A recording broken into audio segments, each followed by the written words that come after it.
에베소서 5장 15절에서 21절까지의 말씀 다 같이 합독하도록 하겠습니다. 그런즉 너희가 어떻게 행할 것을 자세히 주의하여 지혜 없는 자같이 말고 오직 지혜 있는 자같이 하여 세월을 아끼라. 때가 악하니라.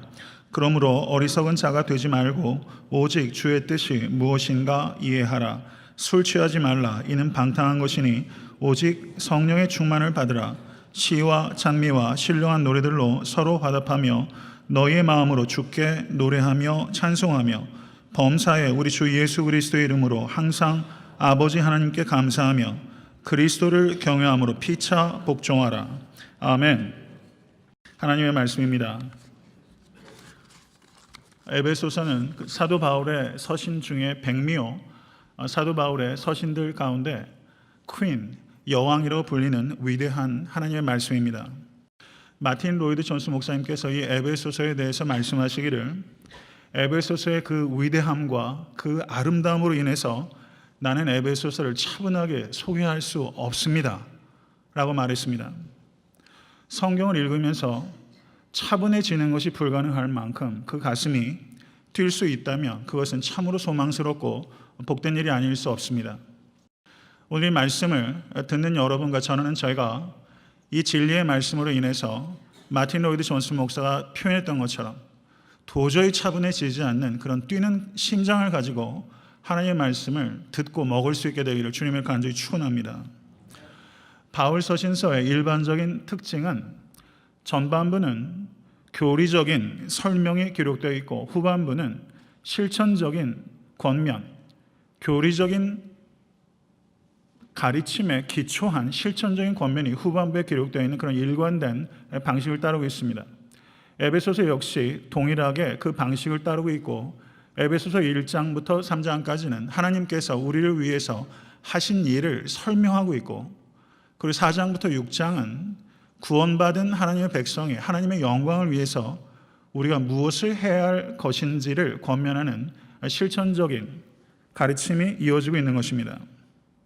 성도에 합당한 삶은 두 가지로 요약될 수 있습니다. 그것은 사랑하는 삶과 거룩한 삶입니다.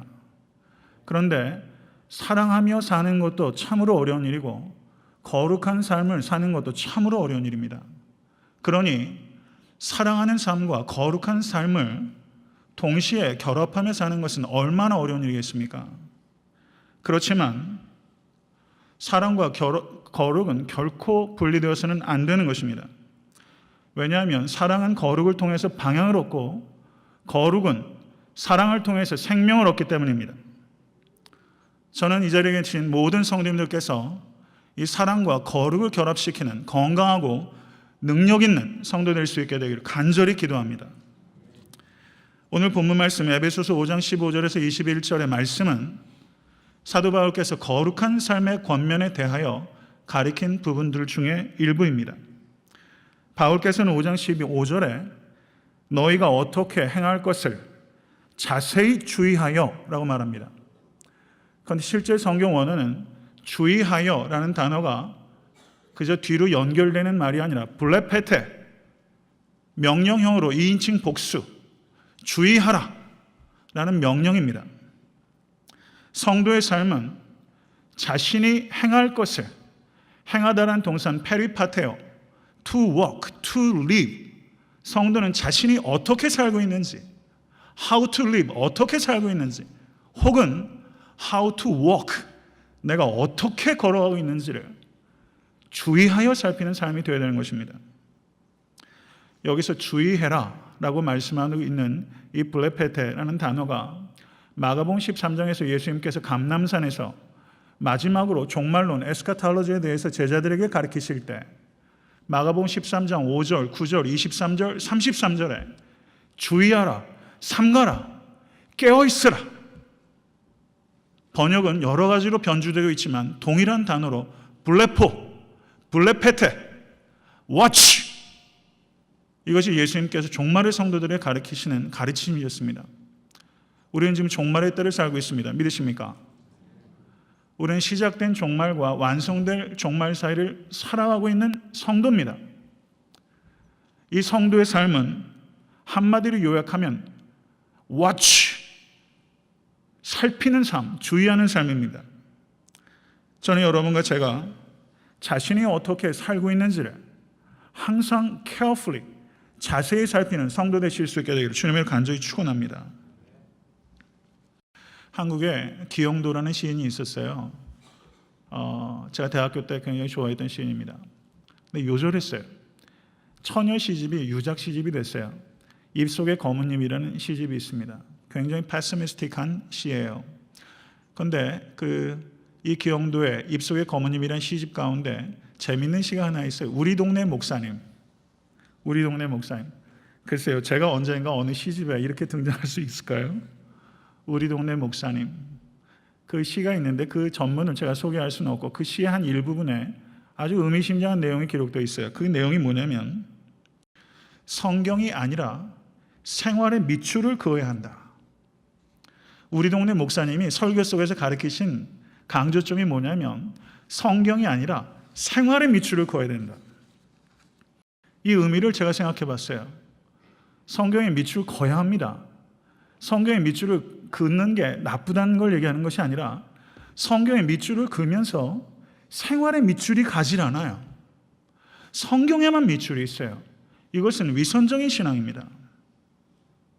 저는 오늘 설교의 제목을 생활의 밑줄 긋기, 주보에는 다른 제목이 나왔지만 설교 제목을 바꿨어요. 저를 따라하세요. 생활의 밑줄 긋기.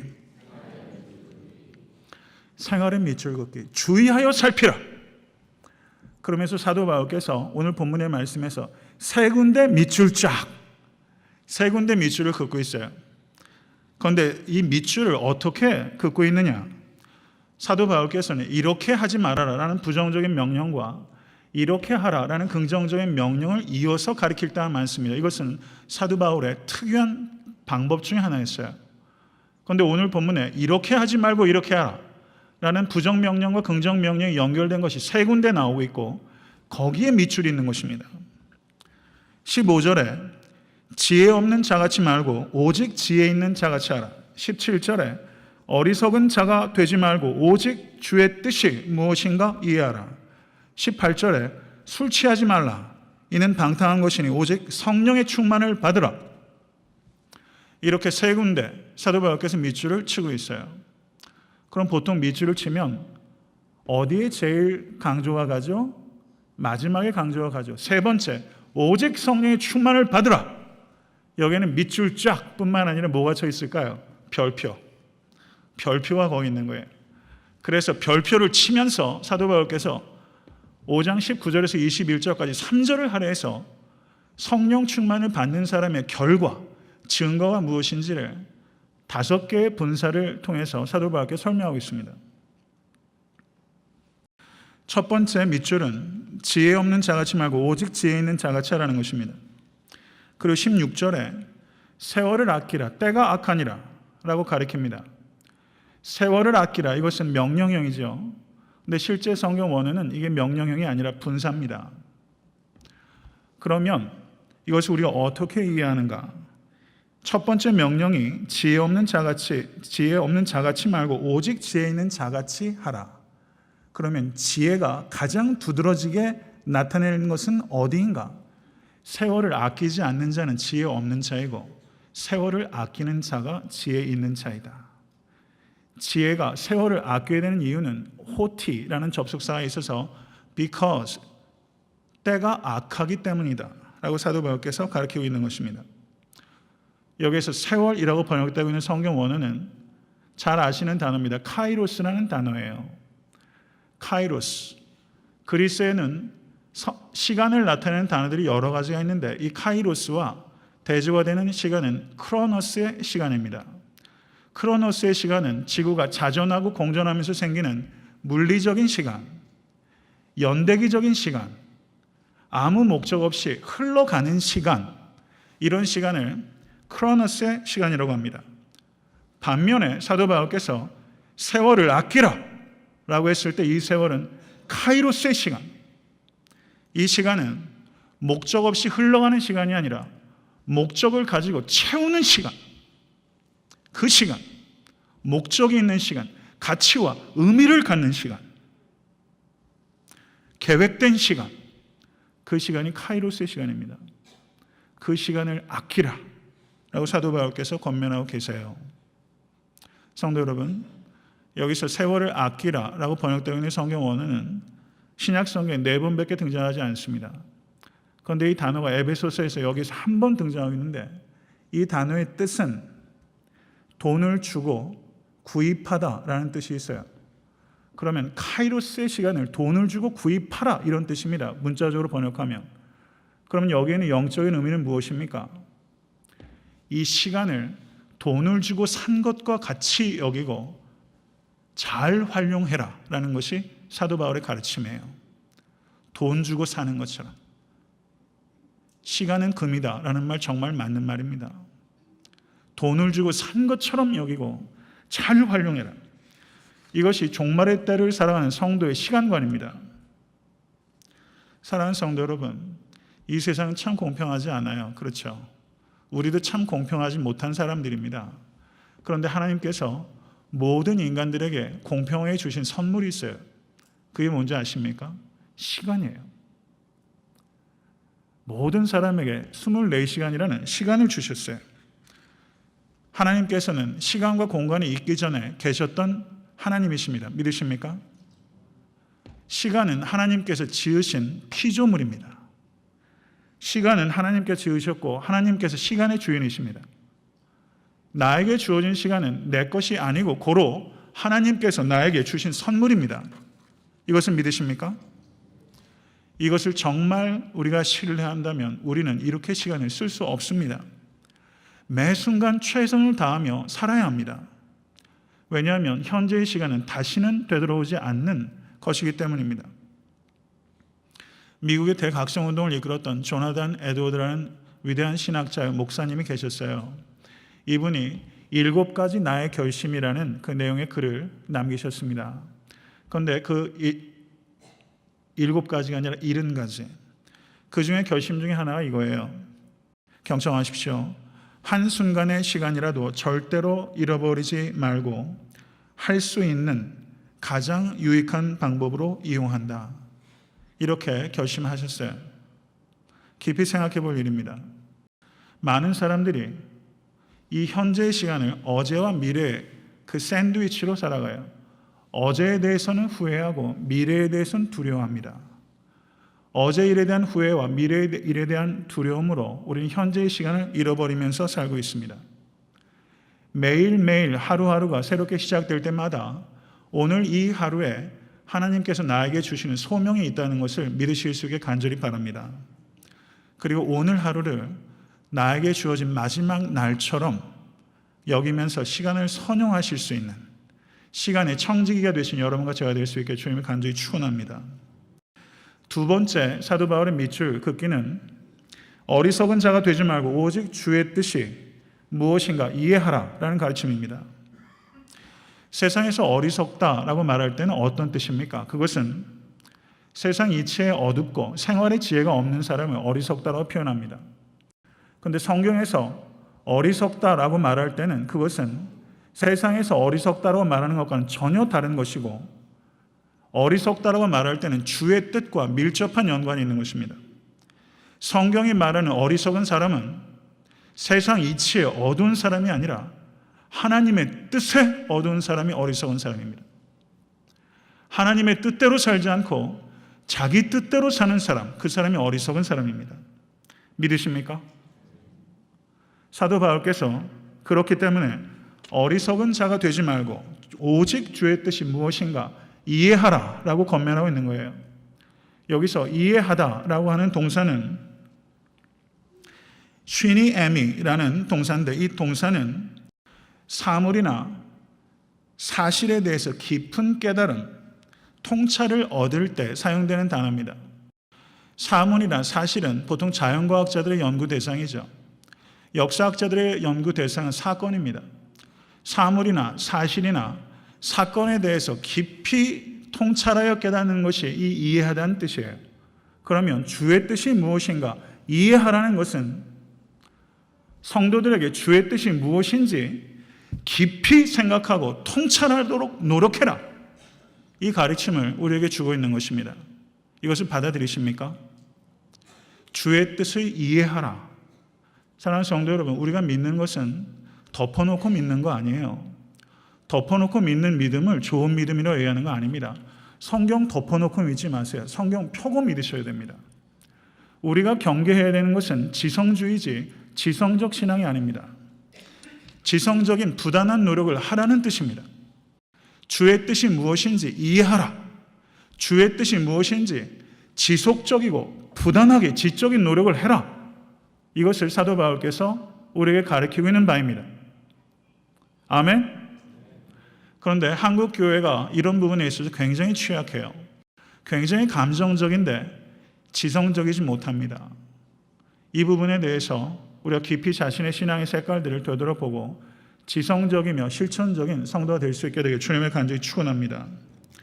그래서 사도 바울께서는 제자 디모데에게 우리 주 예수 그리스도의 말씀과 경건에 관한 교훈에 창념하라 라고 가르치셨고, 에베소서 1장 17절 19절에 에베소 성도들의 지식을 위해서 기도했어요. 하나님을 아는 지식, 하나님께서 하신 일에 대한 지식, 하나님의 크신 영광과 지극히 광대한 능력에 대한 지식, 그것을 알게 하여 주시옵소서. 이것이 사도 바울의 기도였습니다. 저는 애타한테 섬기는 교회 모든 성도들께서 지혜와 계시의 정신으로 풍성하게 되기를 간절히 기도합니다.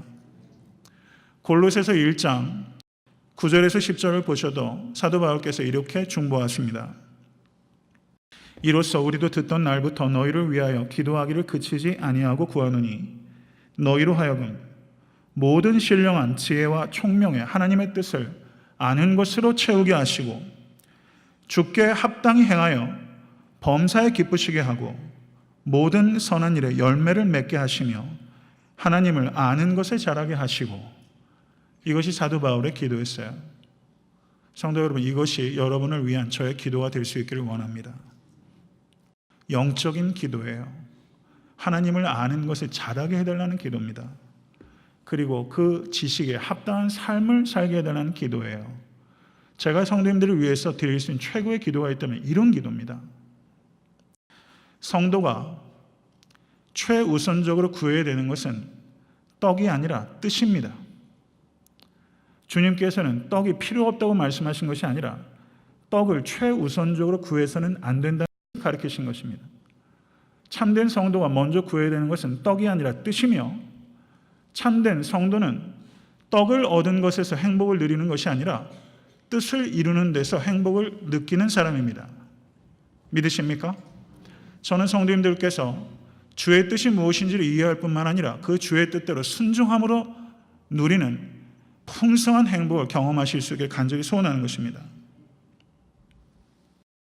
제가 공부했던 그 모교에 아주 저명한 석학이 계신데 그분이 헤던 라빈슨이라는 설교학자입니다. 이분은 그 채플에서 설교할 때 가끔 카우보이 복장을 하고 와서 설교할 때도 있고, 크리스마스 어간에는 그 유대인들 복장을 하고 와서 설교를 할 때도 있어요. 제가 가끔 희한한 복장을 하고 와서 설교를 하더라도 너무 놀라지 마시기 바랍니다. 이 헤던 라빈슨 교수님이 참 재미있고 그리고 깊이 있는 교수님이신데, 이분이 그의 책 비블리컬 프리칭이라는 아주 훌륭한 책에 이런 말씀을 했어요. 설교란 성경의 말씀을 먼저 성령께서 설교자의 인격과 경험에 적용하게 하시고 또 설교자가 청중에게 적용하게 하는 것을 말한다. 이것은 설교에 대한 탁월한 해석이에요. 설교는 1차적으로 성령님께서 저의 인격과 경험에 적용하게 하시는 것입니다. 그 말씀을. 그리고 설교자가 여러분에게 하나님의 말씀을 그 인격과 경험에 적용하도록 촉구하는 것이 설교입니다. 여러분, 제가 이 설교에 성공하고 있습니까? 제가 헤돈 라빈슨 교수에 가면 A학점 받겠어요? F학점 받겠어요? 제가 성도님들께 전하는 하나님의 메시지가 여러분의 인격과 삶에 적용이 됩니까? 정말 적용이 되고 있습니까? 아니, 저는 어저께 설교를 준비하면서 사실 그 부분에 대해서 씨름하지 않았어요. 정말 씨름한 건 성령께서 저의 인격과 저의 경험에 적용되고 있는가 하는 부분이었어요. 저는 항상 여기서 씨름해요.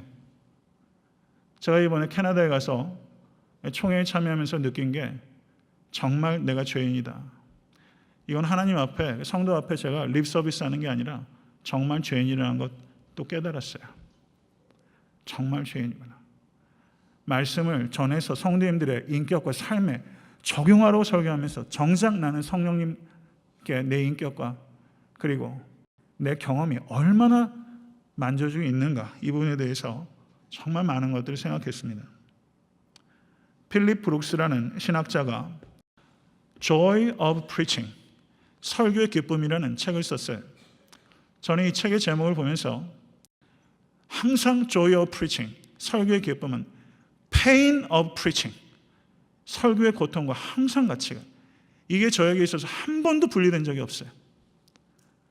그럼 설교의 고통이 무엇인가? 그것은 준비하는 과정의 고통도 물론 있지만 제 인격과 씨름하는 고통이에요. 이 필립 브룩스라는 교수가 쓴 책에 이런 대목이 있어요. Truth through personality is our description of real preaching. 이것은 Truth through personality, 인격을 통한 진리의 선포, 그것이야말로 진정한 설교입니다. 인격을 통한 진리의 선포. 설교는 제 입술을 통해서 조잘거리는 것도 아니고 제 알량한 지식을 가지고 자랑하는 것도 아니고 제 얄팍한 펜딸 가지고 성도에게 하는 거 아닙니다. 제 truth through personality, 제 인격을 통해서 진리를 선포하는 거예요. 저는 이 부분에서 성공적이지 못해요. 다만 씨름하고 있을 뿐입니다. 저는 이 씨름을 지금까지도 해왔고 목회하는 내내 이 씨름은 끝나지 않을 것 같아요. 그래서 항상 Joy of Preaching, 설교의 기쁨은 항상 Pain of Preaching, 항상 설교의 고통을 동반합니다. 저는 저의 씨름을 할 것이고 우리 사랑하는 성도들께서는 성도들의 씨름을 해주셔야 돼요.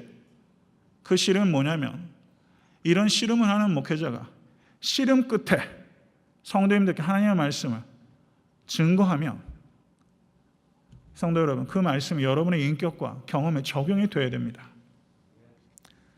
만약에 거기에 적용이 되지 못하면 혹시나 개 중에 귀가 어두워서 안선호 목사 설교 잘해 라고 얘기하는 사람이 혹시 있을지 몰라도 만약에 제 말씀을 통해서 여러분의 인격과 경험에 적용이 되지 않으면 저는 하나님 앞에 형편없는 설교자예요. 쓸모없는 교사에 불과한 것입니다. 성도님들의 씨름을 해 주시겠습니까? 세 번째 밑줄, 그것은 술 취하지 말고 오직 성령의 충만을 받으라. 가장 중요한 밑줄, 제일 마지막 밑줄. 사도 바울께서 오직 성령의 충만을 받으라고 말하면서 19절부터 21절까지 여기에는 그 분사가 5개까지가 사용되고 있어요. 19절부터 한번 보시죠. 시와 찬미와 신령한 노래들로 서로 화답하며, 우리 번역에는 이게 본동사처럼 번역되어 있지만 실제 성경 원어는 랄레오라는 동사의 분사 형태입니다. 너희의 마음으로 주께 노래하며, 두 번째 분사 찬송하며, 세 번째 분사 범사에 우리 주 예수 그리스도의 이름으로 항상 아버지 하나님께 감사하며, 네 번째 분사 그리스도를 경외함으로 피차 복종하라, 다섯 번째 분사입니다. 제가 왜 이렇게 구문적으로 분석을 하는 것을 성령님께 말씀을 드리냐면, 제가 성경을 말씀드리는 것이 철저하게 말씀의 근거를 가지고 증거하고 있다는 것을 말씀드리고자 하는 거예요. 여기에서 5가지 분사는 성령 충만을 받기 위한 수단을 얘기하는 것이 아니라 성령 충만한 사람들에게 나타나는 객관적이고 필연적인 증거요 결과로서 이 5가지 분사, 사도 바울의 이 논리의 구조는 이런 것입니다.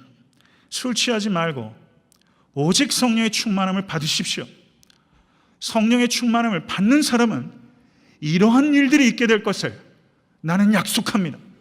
이것이 사도 바울의 논리예요. 그러므로 이와 같은 5가지의 분사에 해당되는 삶의 모습들이 없다면 성령 충만하다고 자처해도 그 사람은 실제는 성령 충만하지 않은 것입니다. 사도 바울께서 오직 성령의 충만을 받으라 라고 말했는데, 성경을 아무리 주의 있게 살펴보셔도 성령 세례를 받으라 라는 가르침은 없습니다. 성령 충만을 받으라고 가르치고 있습니다. 이것은 성령 세례는 전적으로 하나님의 역사이기 때문입니다. 명령을 한다는 것은 그 명령을 내가 수행해야 될 책임이 전부든 일정 정도든 있다는 것을 의미하는 것인데, 그러므로 성령 충만을 받으라 라는 명령은 성령 충만을 받기 위해서 나의 책임이 있다는 것을 나타내는 것이고, 성령 세례를 받으라는 말이 없는 것은 성령 세례는 전적인 하나님의 은혜이기 때문입니다.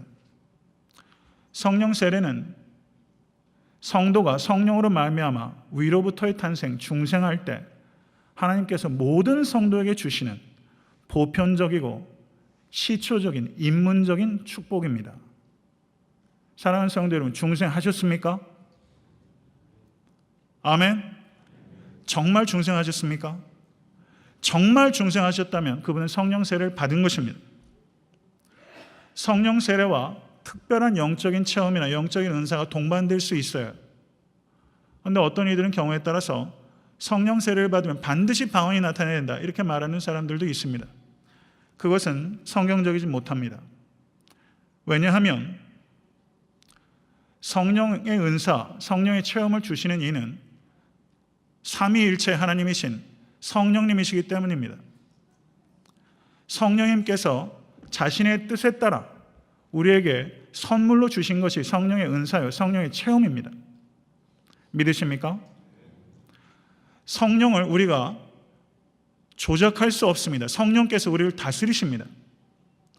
그런데 많은 교회들이 성령님을 인격적인 삼위일체 하나님이라고 바르게 증거하지 못하고, 혹시 경험적인 측면에서도 잘못된 이해가 있어서 성령을 그저 비인격적인 뭔가 파워, 내 문제를 해결해 줄 수 있는 파워, 우리 교회를 부흥시켜 줄 수 있는 파워, 비인격적인, 그래서 마치 전기에 스위치를 올리는 것처럼 성령의 충만함을 내가 어떻게 할 수 있는 것처럼, 그렇지 않습니다.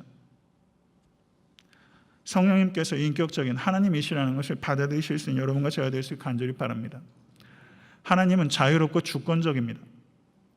하나님은 하나님의 방식대로 나에게 행하실 수 있습니다. 믿으십니까? 그렇기 때문에 각 사람에게 맞게 하나님께서 은사를 하나님의 뜻대로 주십니다. 그러므로 성령 세례에 어떤 은사가 반드시 필수적으로 따라와야 된다라고 하는 것은 자유적이고 주권적인 성령님에 대한 이해의 부족에 기인한 것입니다. 중생한 성도들에게 공통된 것이 있는데, 그것은 성령의 은사나 성령의 체험이 아니라 하나님의 은혜입니다. 우리는 은혜로 구원받습니다. 믿으십니까? 사랑하는 성도 여러분, 많은 성도님들께서 무기력한 신앙생활을 하고 계십니다. 그것은 성령 세례를 받아야 되기 때문이 아니라 성령 충만을 받아야 되기 때문입니다. 성령 세례는 유일회적인 사건이고, 성령 충만은 현재형으로 기록되어 있는 것은 성령 충만은 지속적으로 받아야 되는 상태입니다. 성도의 삶을 살아가고 그리스도의 장성한 분량까지 성장하기 위해서 우리에게 필요한 것은, 중생한 성도에게 필요한 것은 성령 세례가 아니라 성령 충만입니다. 이것을 먼저 분명하게 해야 될 필요를 느끼는 것입니다. 그 다음에 사도 바울께서는 술 취하지 말아라 라고 말합니다. 성도 여러분, 이것은 에베소 교회에 주당들이 많아서가 아니에요.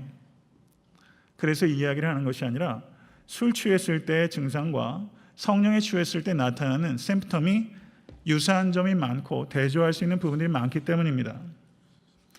술 취한 사람은 어떤 기운으로 살죠? 술 기운. 이 대답을 너무 쉽게 잘하시더라고. 의심스러워요.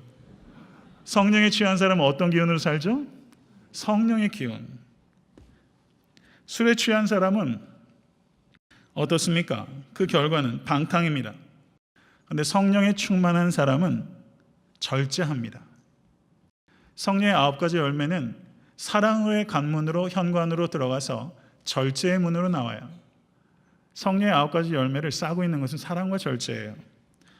성령 충만하다 하면서 무절제한 사람들이 있어요. 그것은 비성경적입니다. 술을 먹으면 사람들이 비이성적이 돼요. 이거 다른 말로 하면, 좀 더 원색적으로 표현하면, 술 먹으면 뭐가 돼요? 네. 술 먹으면 비이성적이 되고, 술 먹으면 부도덕한 행실을 합니다. 여러분 아닐 것 같으세요? 술 먹으면 비이성적으로, 비윤리적으로 됩니다. 술에 취하면. 그러면 성령에 취한 사람은 어떻게 될까요? 성령에 취한 사람은 이성적이 되고 윤리적이 됩니다. 사랑하는 성도 여러분, 우린 윤리를 통해서 구원받지 않지만 구원받은 성도는 윤리적이어야 합니다. 술은 혈관에 작용해서 사람 얼굴이 뻘개지고 그 결과는 짐승같이 되는데, 성령님은 영혼의 혈관에 작용해서 짐승같이 되는 것이 아니라 그리스도의 형상을 담게 되는 것입니다. 사랑하는 성도 여러분, 우리가 취해서는 안 되는 것이 비단 술에만 국한되겠습니까? 어떤 사람은 돈에 취하고, 어떤 사람은 권력에 취하고, 명예에 취하고, 정욕에 취하고, 한국 사회가 얼마나 흥청망청 취해 있는지 몰라요. 술에 취하지 말라라는 말씀은 비단 술에만 국한되는 것이 아니라 성령 외에 다른 것에 취하지 말고 오직 성령의 지배를 받아라. 이것이 사도 바울의 강조하는 끓는 마음으로 권고하는 바입니다. 사랑하는 성도들, 이런 소원을 여러분과 제가 가질 수 있게 주님을 간절히 축원합니다. 19절에서 21절까지는 5개의 분사들이 기록되어 있는데, 이것은 내용적으로 중복되는 부분들이 있기 때문에 좀 더 간략하게 요약할 수 있습니다. 먼저 19절 말씀 보세요. 시와 찬미와 신령한 노래들로 서로 화답하라. 시와 찬미와 신령한 노래는 성경 원어로는 각각 달라요. 그런데 사도 바울께서 이 세 가지를 정확하게 구별해라 라는 의도는 없어요. 이것은 하나님께 드려지는 모든 찬송을 빠짐없이 표현하기 위해서 시와 찬미와 신령한 노래라는 유사한 단어들로 표현한 것입니다. 서로 화답하라 라고 말하고 있습니다. 서로 화답하라. 화답하라는 말은 이야기하다 이런 뜻입니다. 서로 이야기하라. 랄레오, speak each other. 무엇으로 서로 이야기하는가? 시와 찬미와 신령한 노래로 이야기하는 거예요. 성령 충만한 사람의 첫 번째 증거는 시와 찬미와 신령한 노래들로 성도 간에 서로 랄레오, speak each other, 서로 교제하는 것입니다. 성도 간의 영적 교제가 성령 충만한 사람의 증거예요. 성도 여러분, 우리가 서로 사귀려면 어떻게 해야 돼요? 차 한 잔 마실까요? 언제 커피 한 잔 하실까요? 예, 이렇게 얘기하죠. 식사 한번 하실까요? 우린 차와 밥을 먹으면서 교제하죠. 그런데 정말 최고의 영적 교제는 어디에서 이루어지는가? 그것은 빵집에서, 찻집에서 이루어지는 것이 아니라 예배당에서 이루어지는 것입니다.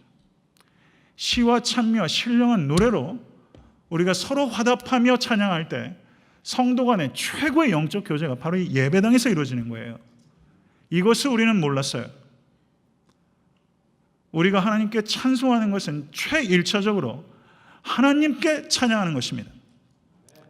그렇지만 이 찬양은 수직적인 차원에서만 있는 것이 아니라 서로 화답하는, speak each other 하는 수평적인 차원의 찬양이 있는 거예요. 공동체적인 차원의 찬양이 있는 거예요. 이 부분을 우리가 알지 못했어요.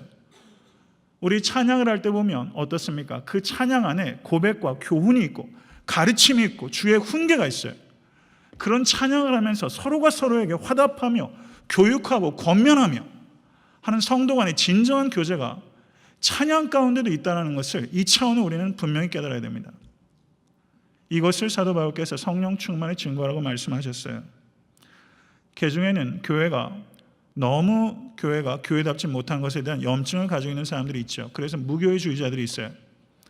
철저하게 비성경적입니다. 시와 찬미와 신령한 노래로 서로 화답할 수 없어요. 교회는 분명히 십자가에 달리시고 부활승천하신 예수님을 지금도 고통스럽게 합니다. 교회는 매우 위선적이에요. 그렇지만 교회의 머리이신 그리스도는 위선적이지 않습니다. 교회는 그리스도께 고통을 가하지만 그리스도께서는 이 교회를 뜨겁게 사랑하십니다. 이것을 믿으실 수 있게 주님을 간절히 축원합니다. 교회를 사랑하셔야 돼요. 교회가 어찌 그리스도와 분리가 됩니까? 교회는 after Christ, 후 그리스도라고 합니다. 신학적으로. 그리스도께서 승천하시고 이 땅에 그리스도를 남겨주셨는데 그 그리스도가 교회예요. 우리가 그리스도의 초상입니다. 교회가 교회답지를 못하고 세상을 꾸짖어야 되는데 세상에 꾸중을 듣는 이유는 그리스도의 초상을 사람들이 교회에서 보지 못하기 때문입니다. 그것은 다른 교회의 책임이 아니라 우리 교회의 책임이에요. 다른 성도들의 책임이 아니라 우리 성도의 책임이고 다른 목사의 책임이 아니라 저의 책임입니다. 이것을 받아들이신 여러분과 제가 될 수 있게 주님을 간절히 축원합니다. 성령 충만의 두 번째 증거는 속도를 좀 내겠습니다. 너희의 마음으로 주께 노래하며 찬송하라. 노래하며 찬송하는 것은 두 개의 분사가 연이어져 있는데 똑같은 내용을 동의어로 표현한 것이다 이렇게 볼 수 있고, 아까 첫 번째 시와 찬미와 신령한 노래를 서로 화답하는 것은 수평적인 공동체적인 차원의 찬양이라면, 두 번째 찬송 너희의 마음으로 주께 노래하며, 제가 이 성경 원어를 확인은 못 해봤지만 토 큐리오, 주께, to the Lord, 이것은 수직적인 찬양, 개인적인 찬양을 여기서 강조하고 있는 거예요. 찬양에는 이같이 두 가지 차원이 있습니다. 그런데 이 찬양은 어디에서부터 시작합니까? 너희의 마음으로 주께 노래하고 찬양하며, 마음이 성경 언어로 카르디아예요. 카르디아. 우리 교회 찬양대 이름이 뭐죠? 카리스. 그래서 우리 교회 찬양팀들도 많이 있잖아요. 그래서 제가 카르디아 하고 살짝 좀 그렇게 이름을 좀 지으라고 힌트를 주는데도 아무도 이 이름을 짓질 않아요. 카르디아. 마음으로 찬양하는 거죠. 카르디아. 마음으로 찬양하는 성도님과 제가 될 수 있게 주님을 간절히 축원합니다. 마음으로 찬양해야 하나님께서 움직이시고, 마음으로 찬양해야 찬양하는 내 마음도 울려요. 카리스 찬양대가 저는 카리스, 은혜와 카르디아, 마음으로 찬양할 수 있게 주님을 간절히 축원합니다. 음악적인 기술이 아니라 정말 은혜와 마음으로 찬양해서 정말 그 감격을 숨길래야 숨길 수 없는 감격을 가지고 찬양하실 수 있는 찬양대 될 수 있게 간절히 축원합니다. 한국 사람은 한국말하고 미국 사람은 미국말 합니다. 천국 백성은 어느 나라 말하죠? 천국말 하죠. 천국말이 뭐예요? 천국말이 찬송이에요. 찬양이 천국말이에요. 이번에 총회에 참여하면서 몇 가지 저에게 유익이 있었는데, 아침에 조찬을 하면서 교단에서 은퇴하신 80이 넘으신 목사님과 아침 식사를 했어요. 목사님하고 이런저런 이야기를 하는데 목사님께서 그런 얘기를 하시더라고요. 은퇴하실 수 있는 시간이 많으시잖아요. 하루에 적어도 2-3시간 찬송하신대요. 많을 때는 5시간 찬송하신대요. 제가 깜짝 놀랐어요.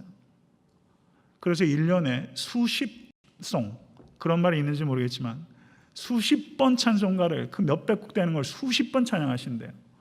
그래서 제가 굉장히 회개했어요.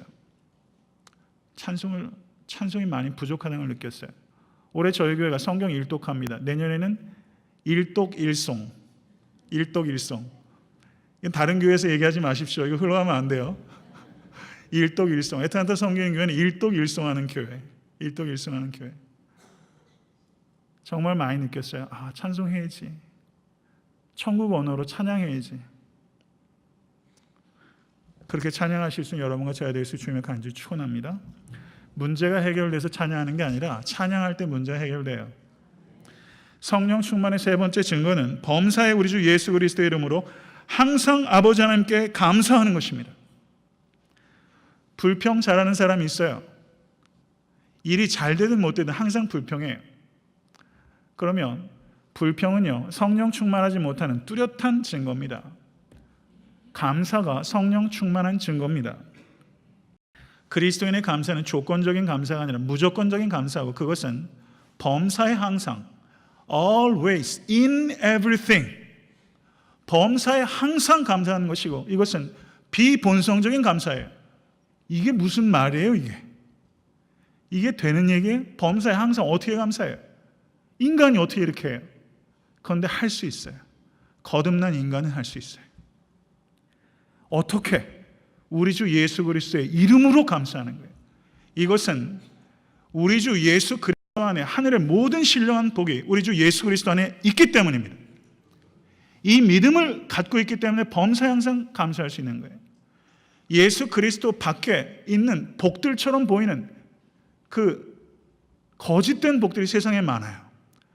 그런데 세상의 거짓 복들을 다 합해도 In the Lord, our Christ, 우리 주 예수 그리스도 안에 있는 복과 비교할 수 없습니다. 믿으십니까? 정말 믿으세요? 대단하시네. 저도 이게 가끔 안 믿어질 때 있는데 정말 이렇게 믿고 살면 얼마나 좋을까요? 부러울 것도 없고 부끄러울 것도 없고 하나도 없겠는데 저도 요즘 가끔 부끄러울 때가 있어요. 제가 너무 부끄러워요. 하나님 앞에서 부끄럽고 사람들 앞에 부끄러울 때 많아요. 그러면요, 옛날엔 그냥 그러고 넘어가고 요즘 하나님께 죄송해서 어쩔 줄을 모르겠어요. 하나님, 제가 왜 아직까지 부끄러움이 있죠? 이런 생각이 들더라고요. 아직까지 왜 부러워하는 게 있죠? 우리 주 예수 그리스도 안에서 하나님 자족해야 하는데 이런 생각이 드는 것이죠. 회개하게 됩니다. 부끄러울 것도 부끄러울 것도 없는 우리 주 예수 그리스도의 이름으로 항상 감사하시는 우리 주 예수 그리스도 안에 모든 복이 있고 우리 주 예수 그리스도로 말미암아 하늘에 하나님께 나아갈 수 있는 길은 우리 주 예수 그리스도의 이름, 그 이름밖에 없습니다. 믿으십니까? 그래서 우리 주 예수 그리스도의 이름으로 주께 항상 감사하는 것입니다. 셰익스피어의 희곡 리오 왕이라는 희곡을 보면 거기 그런 말이 있어요. 감사할 줄 모르는 자녀를 두어야 한다는 것은 독사의 이빨보다 날카롭다. 감사할 줄 모르는 자녀는 독사의 이빨보다 날카롭대요. 저는 독사의 이빨보다 날카로운 자식을 오래 살았어요. 지금도 가끔 부모님들께 독사의 이빨 같을 때가 있습니다. 성도 여러분, 이 땅의 아비에게도 우리가 감사하며 살아야 한다면 하늘의 아비에게는 우리가 얼마나 감사하며 살아야 하겠습니까? 세상에서 가장 지혜로운 사람은 배우는 사람이고 세상에서 가장 강한 사람은 자기를 이기는 사람이고 세상에서 가장 행복한 사람은 감사하는 사람입니다. 범사에 항상 감사하면 환경이 바뀔까요? 안 바뀔까요? 잘 안 바뀝니다. 그런데 감사하는 나는 서서히 바뀌어요. 그래서 결국에는 환경이 바뀌어요. 나를 바라보는 관점과 깊이와 넓이가 바뀌어요. 문제를 이해하는 방식이 바뀌어요. 그리고 거기에서부터 기적이 시작됩니다. 감사가 기적의 시작입니다. 믿으시기를 간절히 바랍니다. 작은 것에 감사하면 하나님께서 큰 것을 주시고 부족할 때 감사하면 풍성하게 주시고 고통 중에 감사하면 기쁨을 주시고 있는 중에 감사하면 있는 것을 누릴 수 있게 해주세요. 감사가 행복의 열쇠입니다. 감사가 기적의 시작입니다. 할렐루야. 저를 따라 하십시오. 가장 평범한 것을 감사하는 기도가 가장 경건한 기도다. 가장 평범한 것을 감사하는 기도가 가장 경건한 기도예요. 평범하게 짝이 없는 내 남편, 아내, 자식들, 내가 하는 일, 평범하게 짝이 없는 목회자, 여러분 감사하실 수 있기를 바라요. 가장 평범한 것을 감사하는 가장 경건한 성도, 밀레의 만종의 그 감사하는 기도를 한번 생각해 보십시오. 성령 충만의 네 번째 증거는 그리스도를 경외함으로 피차 복종하라는 것입니다. 세상 사람들은 복종한다는 말 자체에 대해서 알러직한 반응이 있어요. 그런데 세상 사람들은 복종하려는 의지도 없고 복종할 수 있는 힘도 없습니다. 성도들만이 복종하고자 하는 의지와 능력이 있습니다. 그리스도를 경외함으로 피차 복종하라. 피차 복종할 수 있는 이 윤리를 실현할 수 있는 유일한 사람이 있는데 그 사람은 그리스도를 경외하는 사람들입니다. 그러므로 우리가 피차 복종할 때는 그리스도를 경외하는 것의 연장입니다. 제가 오늘 이 말씀을 설교하는 이유는 다음 주부터 가정의 달이기 때문에 제가 부모와 자식, 부부간의 관계, 상전과 종의 관계들에 대한 성경적인 가르침을 주고자 제가 오늘 본문을 선택한 의미도 있어요. 그리고 부활절 뒤에 성령에 대해 설교할 필요도 느꼈고요. 그리고 오늘 찬양팀에서 성령에 대해서 찬양하신 것은 정말 매우 적절한 것이었어요. 매우 감사했습니다. 사랑하는 성도 여러분, 아내는 남편에게 복종하라고 이야기를 해요. 그 이야기가 당장 이어지는 말씀이에요. 그리고 남편은 아내를 사랑하라고 말합니다. 그렇지만 그 모든 가르침을 다스리는 큰 틀이 있어요. 그것은 주를 경외함으로 피차 복종하는 것입니다. 아내도 남편에게 복종하고 남편도 아내에게 피차 복종해야 되는 거예요. 교회에서도 성도들은 목사가 무슨 말을 해도 복종해야 되는 게 아니에요. 복종해야 되는 것이 단 한 가지 전제가 있어요. 주를 경외함으로 피차 복종하는 것입니다. 만약에 목회자가 성도님들께 복종을 강요하는데 그것이 주를 불순종하게 하는 것을 목회자가 가르친다면 목사에게 불순종하셔야 됩니다. 만약에 남편이 아내에게 복종을 강요하는데 남편에게 복종하면서 그리스도께 불복종하게 된다면 그것은 복종해서는 안 되는 것입니다. 그것이 only one condition. 피차 복종할 때 단 한 가지 원칙이 있는데 그것은 주를 경외하는, 주께 순종하는 범위 내에서 피차 복종하는 것입니다. 이러한 순종의 길을 걸어가신 여러분과 제가 될 수 있게 되길 주님을 간절히 축원합니다. 자발적인 복종과 상호적인 복종입니다. 목회자도 성도님들께 복종해야 됩니다. 성도들도 목회자에게 복종합니다. 피차 상호적이에요. 성경의 모든 윤리적인 가르침은 뮤추얼한 거예요. 상호적인 거예요. 목회자가 성도들을 컴포트하고 안위하지만 목회자도 성도들의 안위가 필요한 것이고 내가 너희를 사랑한 것 같이 너희도 서로 사랑하라. 주님께서 항상 가르치신 가르침은 뮤추얼한 거예요. 서로 사랑의 짐을 지라. 서로란 말이 얼마나 좋은 말이에요. 더불어란 말 참 좋은 말입니다. 더불어 일심으로 기도하는 것이 초대교회입니다. 그런 사랑의 공동체가 될 수 있게 주님을 간절히 축원합니다. 이제 말씀을 맺습니다. 진짜입니다. 5가지 분사들을 제가 4가지로 말씀을 드렸고 이것을 좀 더 세분해서 말하면 성령 충만의 증거는 3가지인데 저를 따라하십시오. 성령 충만의 증거는 찬송과 감사와 복종입니다. 찬송과 감사와 복종이에요. 이것이 있는 사람은 성령 충만한 성도예요. 그러면 이 말씀을 교회에 적용한다면 우리 교회는 어떤 교회가 되어야 됩니까? A singing church, 노래하는 교회. A thankful church, 감사하는 교회. A serving church, 섬기는 교회. 이 교회가 성령 충만한 교회예요. 할렐루야. 말씀이잖아요. 제가 가지고 있는 목회처럼 얘기하는 게 아니에요. A singing church, a thankful church, a serving church. 이 교회가 성령 충만한 교회입니다. 여러분 이런 교회 한번 만나고 싶지 않으세요? 이런 교회 한번 세우고 싶지 않으세요? 여러분 제 필생의 꿈입니다. 이것이 여러분의 꿈이 될 수 있게 주님을 간절히 축원합니다. 생활의 밑줄을 긋는 성도가 되십시오. 할렐루야. 기도하겠습니다. 존귀하신 주님, 우리가 살면서 아버지 하나님 어디에 밑줄을 그면서 살아가고 있습니까? 무엇을 자세히 주의하며 살아갑니까? 아버지 하나님 먹고 사는 일에 급급해서 아버지 하나님 정말 우리가 경주해야 될 것에 경주하지 못하고 밑줄 그어야 될 곳에 밑줄 긋지 못하며 아버지 하나님 분주하게 삶에 쫓기며 아버지 살아갈 때가 얼마나 많습니까?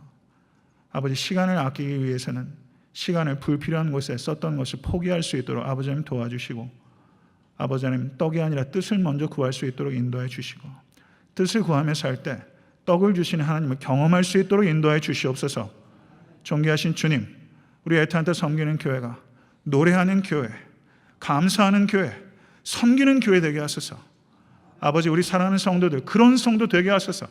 그래서 이 땅에 애타한테 섬기는 교회를 통해서 하나님 기뻐하시는 거룩한 역사가 나타날 수 있도록 인도하소서. 이 일은 필경 희생이 필요한 일이고 시간이 걸리는 일이지만 하나님 이 일은 가치 있는 일이고 사랑하는 삶과 거룩한 삶을 결합하는 일은 반드시 있어야 되는 일이며 하나님을 의지하고 성령님께 민감하면 그렇게 될 줄로 믿사오니 아버지 하나님 상한 마음 이루어해 주시고 이 길로 아버지 하나님 부단히 경주하는 우리 사랑하는 모든 성도와 교회가 되게 하여 주시옵소서. 예수 그리스도 이름으로 간절히 기도드려 싸움나이다. 아멘.